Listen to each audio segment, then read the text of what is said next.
Hello, everybody, and welcome to This Week in X, presented by Crushing Comics. We are here to talk about X-Force number 18, out on Wednesday, March 17th, 2021. And I'm here with my friends and mutant lovers from around the world, Fariha, Harry, and Tyler, to have that conversation. But before we do, your regular warning, this is a full spoilers conversation, especially with this issue. We're going to be talking a lot about what's happened with these characters up to this point. So just know that that's what you're getting into, and we're going to spoil just about everything, but we hope that that is what you are signing up for. For X-Force number 18, as we do, let's have our lightning round of initial discussion, and then we'll dig in a little bit deeper after that. So, Tyler, what were your reactions to X-Force number 18? I mean, this is the third middle chapter of the past 3 weeks. And, so it kind of, at the very least, I think this issue advanced the plot a bit instead of just meandering slowly. And I think we are sort of like spoiled by Kasara's art. So this change is pretty stark and jarring, and not in a good way. But I still enjoyed it. So 3.25 tickling sausage fingers out of 5. You just couldn't resist. We are skirting a line here. Just save it. Just hold on. All right, Harry, what was your lightning round reaction? It's fine. It's another middle chapter, like Tyler said. I'll be honest. I was like, oh, while reading it, I was like, oh, so this is not getting resolved, this issue. That was kind of my major feeling while reading it. The only difference I would say is I actually like this art quite a bit. It's not Kasara, and I admit that, but I think it's pretty moody and pretty effective and pretty kind of gnarly and scary at times. I was enjoying the art quite a bit. So I would give it 3.5 vague sexual innuendos out of 5. Fariha, what did you think?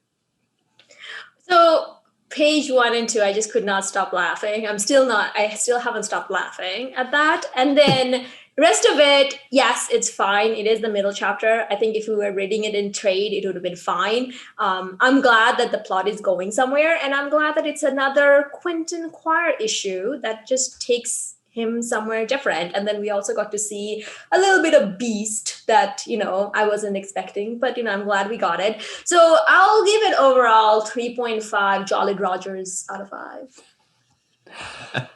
Yeah, I think I'm in a similar middle ground to all of you. I actually did enjoy Gary Brown's art really well. I thought if we were going to have somebody rotate with Kasara, I actually think he fits really well in a rotation with Kasara. But I think it was fun to get the character beats and to be reminded that there is a team here, and the team is not just kind of like whatever one character gets the focus. And that to me was the most pleasing part of this, even though we really didn't have the domino portion of the team. We got the on-island, non-away portion of the team, but it just wasn't memorable. Like, even in making the notes for it, I just found that I was like, yeah, something happened with Sage, and that's like all I really recalled. So I think we're like deep in middle issue syndrome, but you have to just wonder, like, does anybody know what this X-Force book has been about at all since X of Swords? Like, I know we are coming to the point, but this is what, the 3rd or 4th issue, and it seems like it's a little bit adrift. So I'm getting a little bit worried about the thematic consistency of this book, but I think this issue was fine. So look, we barely could contain our tittering. So let's just come right out and talk about it. For those of you who are reading, or should I say reading along with, or watching or listening to our Epic X-Men reread, you will know that I refer to Black Tom and Juggernaut as platonic life partners. Now, here in the opening pages, we have Black Tom having a very pleasant dream about hanging out with Juggernaut and his sticking his fat sausage fingers where they maybe don't quite fit. What are we? I don't know what I'm supposed to really take from this. I don't know. We all were in the group chat like, what? This is such a horny era of the X-Men, even for the X-Men. It's a lot in a good way. It's fun. So the thing is like, those of us who read Claremont, yes, I am saying us now, excuse me, people,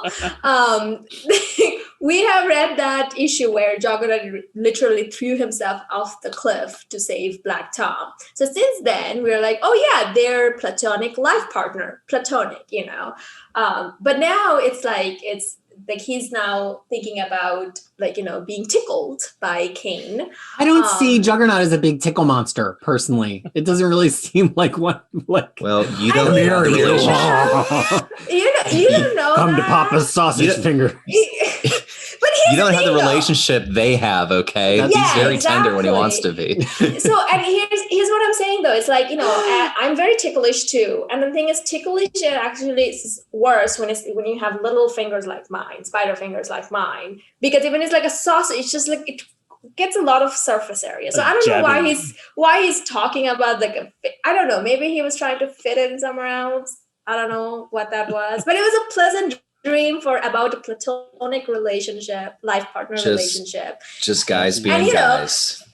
Right. Yeah, exactly. Guys can tickle each other. Newsflash. Exactly. Guys can have tickle fights. Exactly. And they can still be platonic life partners. Right. But what really made me laugh so much is like, all right now, what's this about? Who's jolling their Roger out there in the dark? Well, Black Tom, you were like, he was sitting there. You were sitting there having this like ticklish dreams and everything. I don't know. I love these 2 pages. I loved it. I really love the page where he gets swallowed up by the roots in the trees, but then it's a full page and it's actually the trees are above, and then I had to double check and see if it was Kassar, because I was like, I didn't think it looked like Kassar's art, but from a layout perspective, this is the kind of crazy stuff that Kassar does, which is where Gary Brown got me on his side, I think. Mm-hmm. It's like something you'd see in Swamp Thing, like a good issue, just like cool, like kind of layouts, interesting use of like page space. It's cool. But the thing is, like, I was fooled. I really thought it was Kassara for the first, but then as I kept going and there was Muppet faces showing up in different characters, that's when I went back. I'm like, oh, what's going on? What happened to him? Then I realized, what happened to him? And I'm like, oh no, it's not him. Thank God for that. I bought the original art from him. Get like this, but I really, like, the first couple of pages were really good, but then it just went down. Yeah. I mean, especially the faces, not so much the other things like the background and the scary stuff. It works. I mean, it's sort of it works very well with Kassara's art, but the faces, like Fariha said, is a little bit off for a lot of characters. It just made me really. No, it looks like straight up like Muppets. Just see it. Like Cuckoo, one of the Cuckoo she actually had like this long eyes, big lips, like those Muppet, like it's just like it's horrible. It's not. I just think it looks really moody. It kind of like a horror book almost. That was kind of my impression. And the faces are grotesque, but sometimes that's kind of what you want from a horror book, because not to give total excuses, there are some wonky faces and he draws a weird looking blob, but it wasn't like I wasn't feeling it in the moment, that kind of jarring feeling. It just made me really realize how much Guri FX, the color group on this, has really been setting the tone. At first, it was just like imitating Dean White, because Dean White had colored the first issue or two, I think. But I think Guri FX has like really defined the look of this book. And it made me realize that, like, even as I started to notice the faces were different, that it feels like X-Force. And I think to a degree, Gary Brown was doing a little bit of a Kassar impression in terms of page layouts and things. Yeah. But when the faces and the figures look that different, the fact that this still felt of a piece, even if we didn't love everything about it, to me speaks to how good the colors are. And it just really, I think there are some colors that are better than others in the X office right now. And I think that, a lot of people love to champion the big names like Marta Gracia, who's amazing. But I really think Guri FX issue after issue turns in great work on X-Force. And it makes it X-Force. Like if it suddenly didn't look like this, we would find it more jarring, even if it was still Kassar drawing it. Yeah, we would know. Definitely. I agree. And also, I'm not sure, is this Gary Brown the same Gary Brown that did Baby Teeth with Donny Cates? I'm not sure. It does kind of look like his art, but I just wasn't sure if it's the same person. Does it have Muppet face? Then yes. They do. I missed that one. Then yes. All right, so this issue, it's kind of hard to talk about because everybody has their own unique experiences that kind of contributes to this realization that some version of Quentin, some vestige left over of one of Quentin's many deaths has now taken advantage of the team and is haunting the team. It's quite divorced from the things that were happening with the Black Cancer of Krakoa and then going into the deep and then the cruise ship. Those things get referenced, but it feels like we're adding like yet another layer onto the cake here. And through that, each of the characters is kind of like plagued by some psychic nightmare action. So I actually want to start with some of the more minor ones and then build up to, I think Sage really gets the most of it in this issue.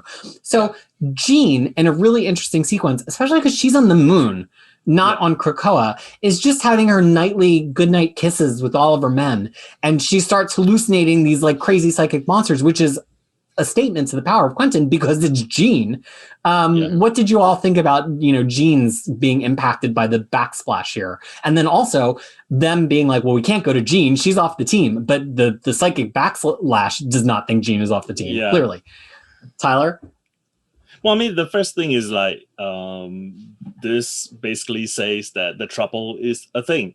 Yes. It's no longer a joke or it's no longer a reference. It is a thing. Wait, it wasn't a thing all this time?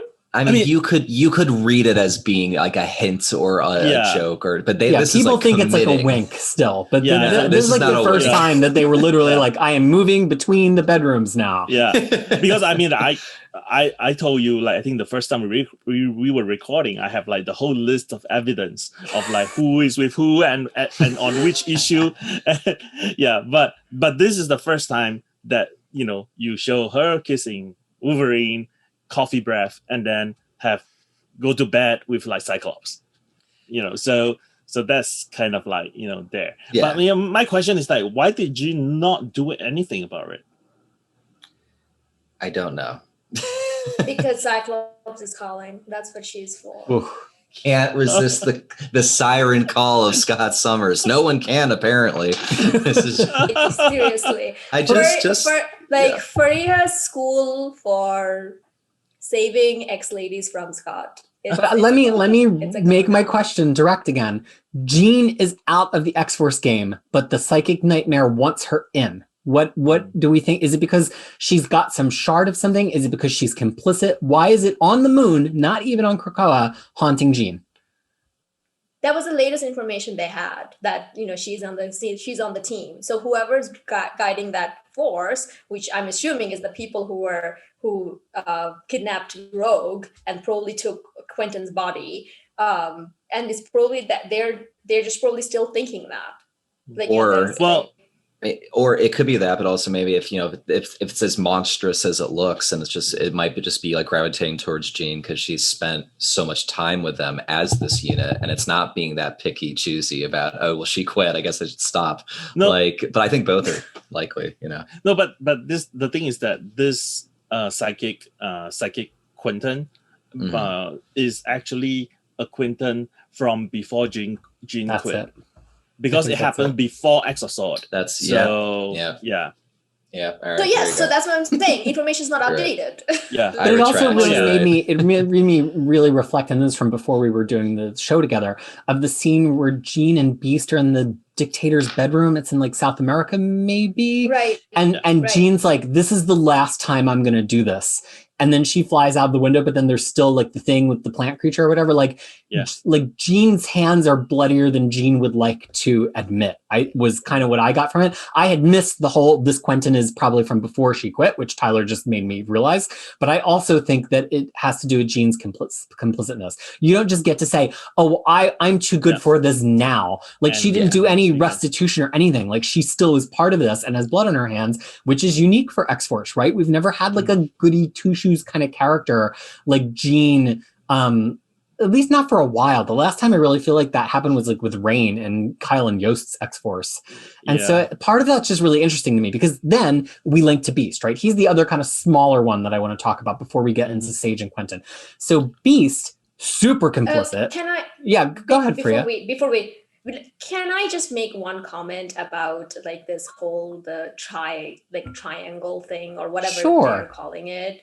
It's just like, I'm just so annoyed by like all this, like it's always the thing. It's like, even if there's a triangle going on, it's gonna be two men and a woman. Like it's like no. Scott, Jean, and Emma are involved.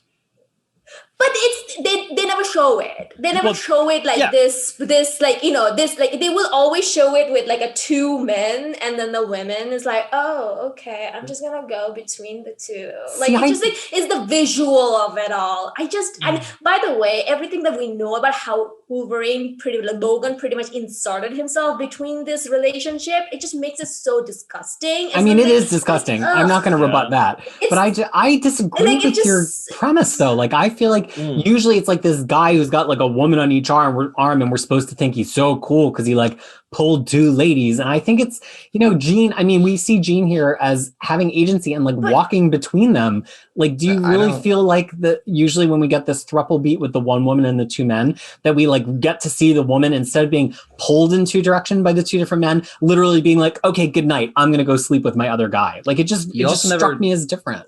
You never see this visual at all. Like, it never happens. Like, they're actually committing to it actually being on page, which is interesting. No, but it just felt like maybe because like everything I know about Jean and how she's always just manipulated into doing things. At least that's what I know of her as of now. Because it's like, oh, like Cyclops calling, oh, are you coming? Like, it's not like she's like she's not making any of those decisions for somehow. Like, it just feels like the men are telling her. So like, for you, it's the subtext of who the men are. Like, if it was like Jean with two random Bishop and some other Sunfire, you wouldn't necessarily feel that way. But because it's Jean with Sunspot or with Cyclops and Wolverine, you feel that way.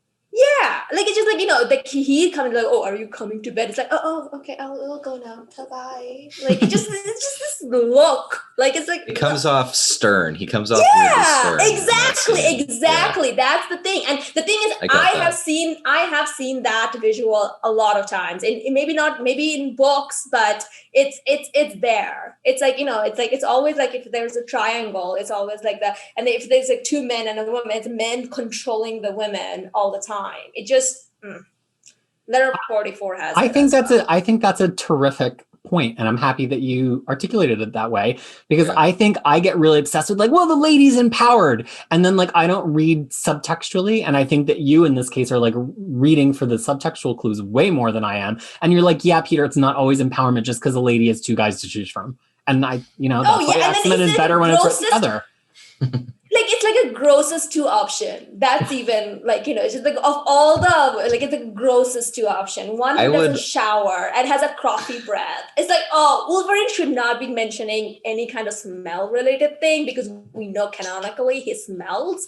Should not, because your breath doesn't smell like coffee. It smells like way a lot more than that. Whatever you ate, and that was probably like whatever beast you chased. Probably one of the worst topics we've ever been on, but I agree. And with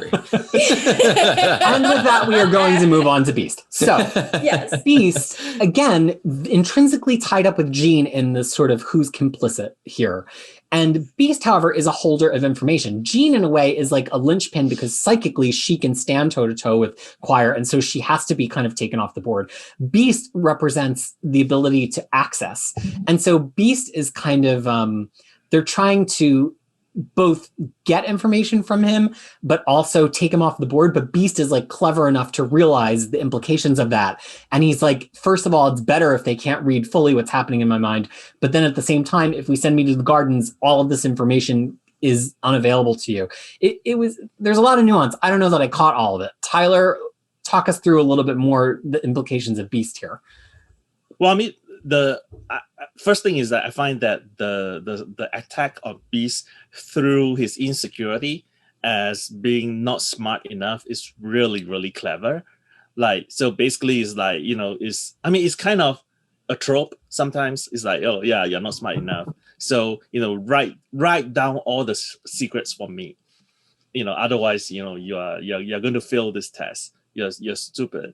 And then the other thing is like his pact with Sage is that don't send me to the healing gardens, because when I'm recovering, like my mind may not be strong enough to withstand anybody coming in to get all the secrets. So I would rather die, and then, you know, you backed up. Then I'm like, you know, then I'm 100%.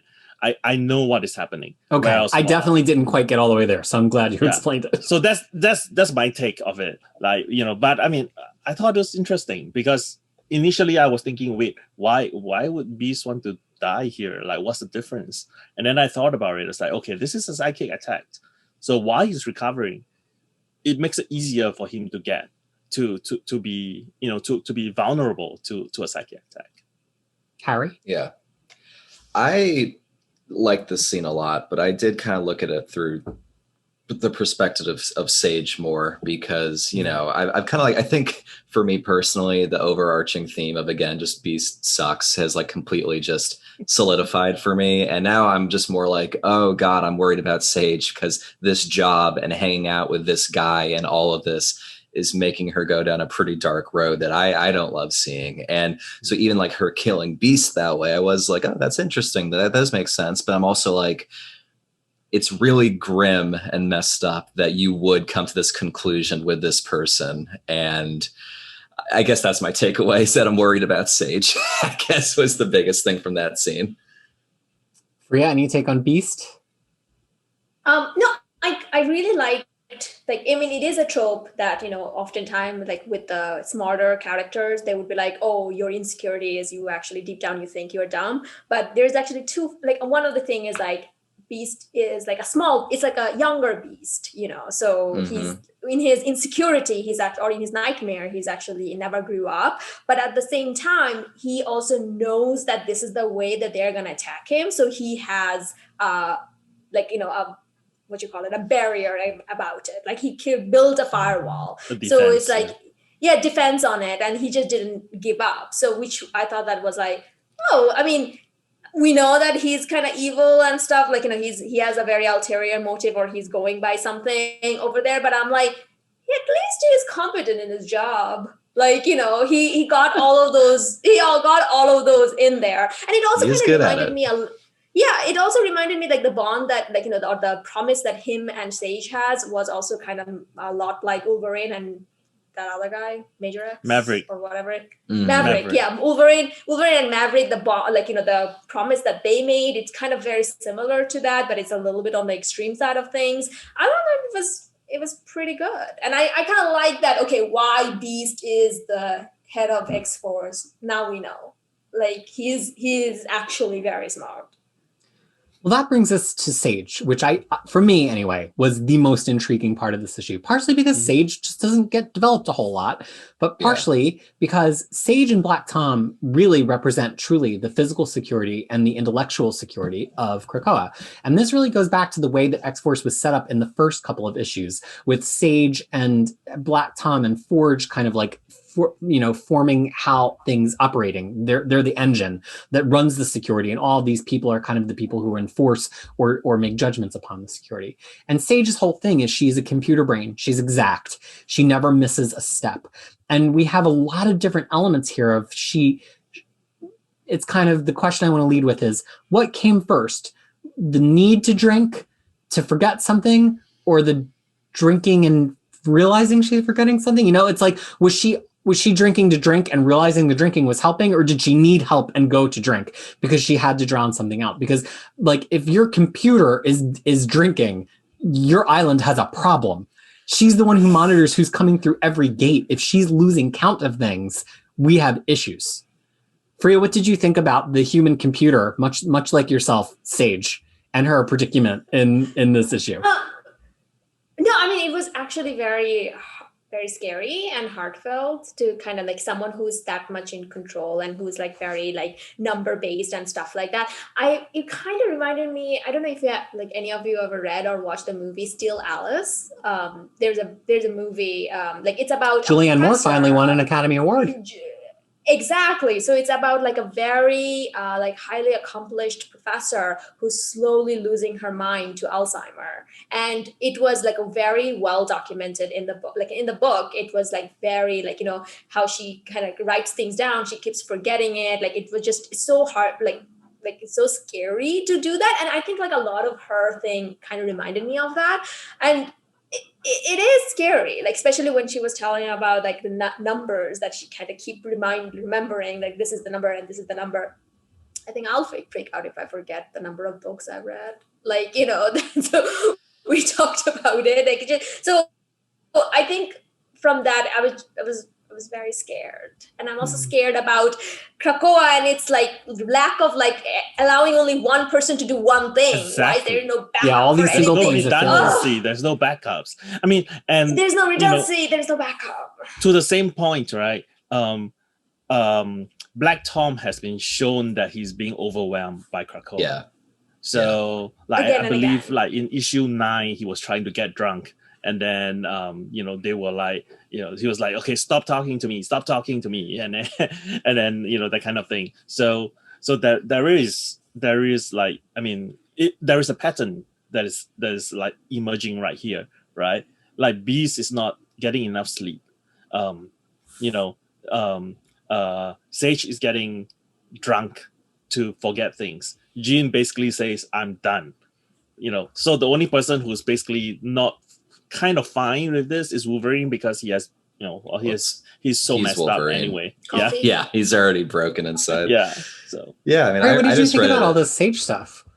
I mean, for me, it was just kind of it just seemed like the drinking was a symptom of, as Tyler has said, just being so overwhelmed that, she seems like someone who's got, such a big job and so many things in her head and so much to control and to think about that eventually, sometimes pressure release or ways to kind of get that off your mind, that can spiral into overindulgence. And the part that stood out the most to me when she started saying, yeah, I can't count how many drinks I had. And like, that's a very bad sign for things to come, maybe. So like, it definitely felt powerful in a very like unsettling way. But definitely felt, I think you guys brought up best is that all of these, the more logistic side are starting to slowly feel the wear of this job. And this is how her kind of stress is manifesting, which is actually pretty good now that I'm thinking about it. It's actually kind of a cool arc for a lot of these characters. And I also want to mention Zeb Wells definitely read this issue when he wrote Hellions. Oh, yeah. It's like how she was overwhelmed by taken over by Mastermind. Or was she? Right, we were all speculating if Mastermind put one over it, but really it's this. It was in the middle of this. It was potentially she's just losing it, saying saw one thing and wrote a completely different thing. But that's weird. Yeah, it's interesting because I think when you make these super brain characters, whether it's Beast, who's just really, really intelligent, or Sage, who's literally a computer, it becomes hard to humanize them for a reader. Unless you're a reader who's like one of these super analytical people who actually is compelled by a character like that, sometimes they can seem very aloof and very far from you narratively because they're just existing as this like font of knowledge and information. And I think the way that they typically go with Beast is this very typical Marvel way, which is like he's so lost in the information that he doesn't have ethics, right? It's a very Reed Richards beat to play. And it makes it really easy to hate him. And then the readers who did love him because they did see something joyful and did see something to identify get really offended, because they're like, but he's not just there to hate, but like that's like the only beat it feels like that gets played. Mm-hmm. And I just think it's really interesting to see them play a different beat on a computer mind for Sage, where it's not actually an ethical question. It's a question about her humanity. Like, what happens when her humanity is her weakness, but does that mean she can't be a good computer? Because, in that same situation, I also would ask, would they do this to a male computer brained character? Are we only getting the humanity beat because she's a female computer brained character? But I'm fine with setting that aside because I think it's a character who doesn't get very much in general. And I'm interested to see where it goes. I mean, to your point, Phoebe mentioned that too, right? Phoebe, unintentionally called her Cole. And Sage responded in a very negative way. It's like, you calling me Cole? Like she was ready to go off on her because she was like, I'm doing so much stuff and you miss perfect there of the 5 quadruplets or whatever dare to call me Cole. I mean, I thought that was a really, really succinct. I mean, it's a really good characterization that tracks here very well. Well, it also made me feel like Phoebe's on this cast. Like it really feels like one of the first times that we've had a distinct cuckoo, other than in Cable, where it's like, I really feel like Phoebe's on a really different journey than the rest of them. And by the end, it was kind of like they all acknowledged that Phoebe's on X-Force now. And there was this, and there was this really cool beat where like Quentin was like, we can't rely on the Jeans and Emmas. And you know that this is one of my favorite things in all of this Hickman era where we get this generational effect. You know, I love the generational effect of Magneto and Xavier and then to Scott and Jean. And I love this idea of Choir and her as the next generation of Jean and Emma. It's just, I just love this stuff. Like this is what I think the rich tapestry of X-Men has. So I want to open up as our final go round to Quentin. You know, we realize that Quentin holds the key because some form of Quentin is behind this.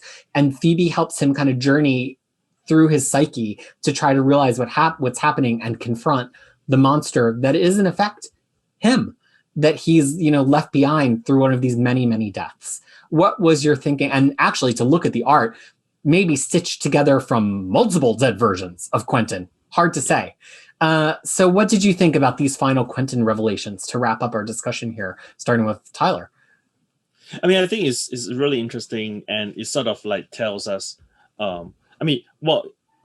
there's already hints that it is a Xeno version of Quentin Quire, but this is just like confirming it. There's one part which I don't like is, you know, Quentin mansplaining things to like Phoebe. I'm like, both of you are like, you know, psychics. Like, why are you trying to explain astral plane to her? Like, that doesn't make sense to me.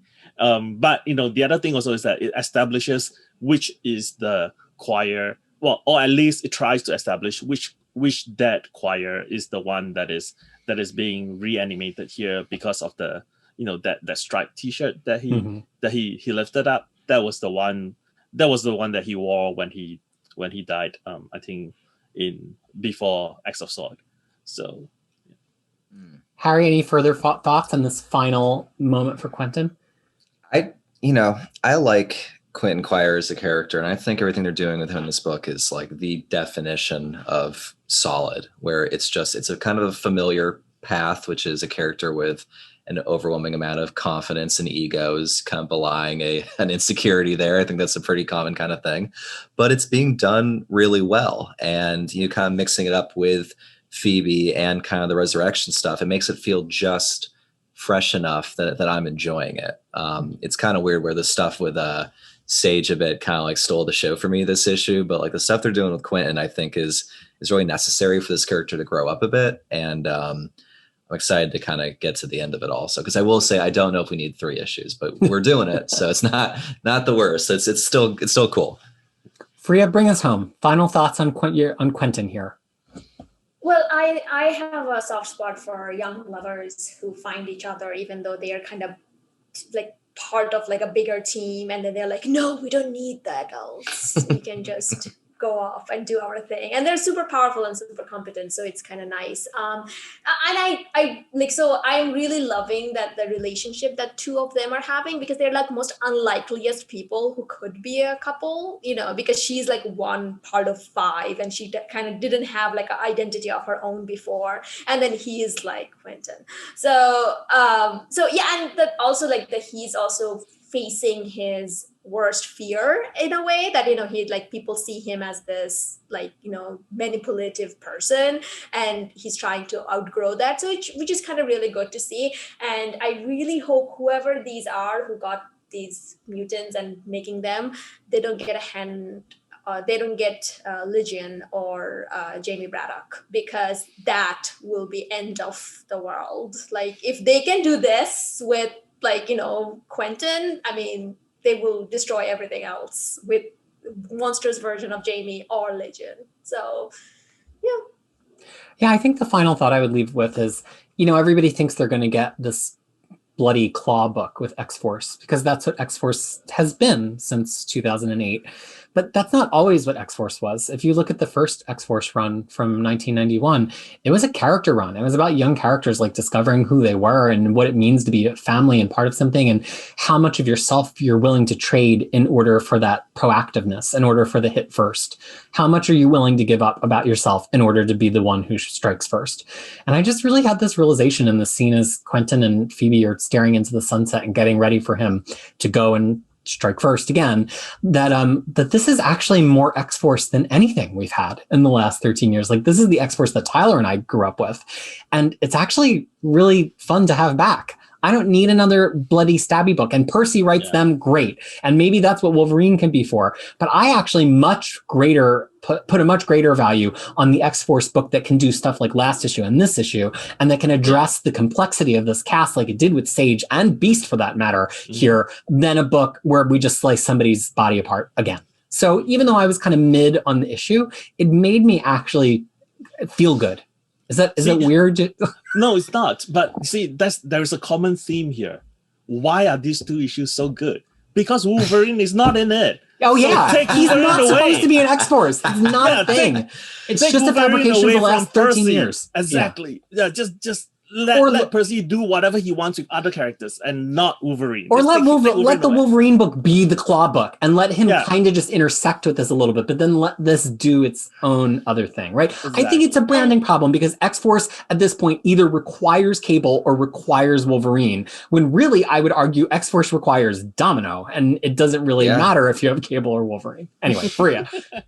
No, I was just gonna say that, and also we should need to add X Factor's log of like get all the dead bodies wherever the dead bodies are, get them, because if someone gets a hold of the mutant bodies, they're doing all kinds of weird shit with it. No, but this is Force Protocol in play, so X Factor has no say about this because it's X Force. But Fariha's bring in the X Factor, I just want X Factor every week. That's what I This is part of her secret plan. More X Factor. Yeah. Well, folks, that is our discussion on X-Force number 18. Hopefully our discussion of it together helped you pull out some beats, because I will say that this was really kind of not flat, but I didn't get all the beats, and you all opened my eyes so much to stuff that was happening in this issue that I did not get in the slightest in my read, which is why we get together. Why, Fariha? Why do we get together and do this?